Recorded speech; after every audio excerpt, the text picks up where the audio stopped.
ఇవాళ మనం మాట్లాడుకోబోయే టాపిక్ పేరు OGTT, oral glucose tolerance test అనే పరీక్ష గురించి. అందరికీ నమస్కారం. నా పేరు డాక్టర్ మానస నెల్లుట్ల. నేను మైత్రిశ్రీ ఫర్టిలిటీ సెంటర్లో గైనకాలజిస్ట్గా వర్క్ చేస్తున్నాను.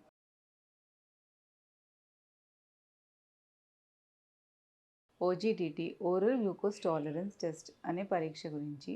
ఇది మన దేశంలో ప్రతి గర్భిణీ మహిళకు చేపిస్తారు. ఎందుకు చేపిస్తారు, సిగ్నిఫికెన్స్ ఏంటి అంటే, అసలు డయాబెటీస్ అనేది ప్రపంచంలో అన్నిటికంటే ఎక్కువ భారతదేశంలో ఉంది. అందులో జెస్టేషనల్ డయాబెటీస్, ప్రెగ్నెన్సీతో ఉన్నప్పుడు డయాబెటీస్ రావడం అనేది చాలా కామన్ మన దేశంలో. ఎందుకు అంటే, మన ప్లాసెంటా అనేది కొన్ని రకాలైన హార్మోన్స్ని సెక్రీట్ చేస్తుంది.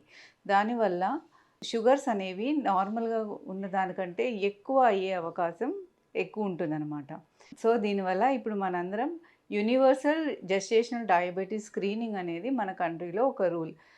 దీనికోసం ఫాస్టింగ్లో ఫస్ట్ బ్లడ్ షుగర్స్ అనేవి తీసుకుంటారు. ఆ తర్వాత 75 గ్రామ్స్ ఆఫ్ గ్లూకోజ్ని వాటర్లో కలిపి తాగిస్తారు. తర్వాత మళ్ళీ 2 అవర్స్ తర్వాత బ్లడ్ గ్లూకోజ్ అనేది చెక్ చేస్తారు. ఈ సెకండ్ అవర్ బ్లడ్ గ్లూకోజ్ అనేది 140 mg/dL కంటే తక్కువ ఉంటే ఆ మహిళకు ప్రెగ్నెన్సీలో డయాబెటీస్ అనేది లేదు అని అర్థం. ఒకవేళ అంతకంటే ఎక్కువ వస్తే డయాబెటీస్ ఉంది, జెస్టేషనల్ డయాబెటీస్ ఉంది అని అర్థం.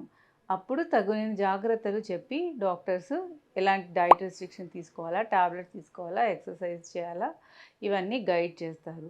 సో బిట్వీన్ 24 to 28 వీక్స్ ఐడియల్గా అందరికీ చేస్తారు. అదే వాళ్ళకి రిస్క్ ఫ్యాక్టర్స్ ఉన్నాయనుకోండి, ఫ్యామిలీ హిస్టరీ ఆఫ్ డయాబెటీస్, లేకపోతే పర్సనల్గా వాళ్ళకి ఫస్ట్ ప్రెగ్నెన్సీలో ఆల్రెడీ డయాబెటీస్ వచ్చిండేది, సెకండ్ ప్రెగ్నెన్సీ అయ్యున్నా, వాళ్ళ body mass index 30 kg/, BMI 30 కంటే ఎక్కువ ఉన్నా, ఇలాంటి రిస్క్ ఫ్యాక్టర్స్ అన్నీ ఉన్నప్పుడు కొంచెం ఎర్లీగానే ఈ జెస్టేషనల్ డయాబెటీస్ స్క్రీనింగ్ అనేది చేసుకుంటారు. So please do not miss your gestational diabetes screening with OGTT. Cooperate, follow your doctor's advice and get yourself screened. Okay, thank you.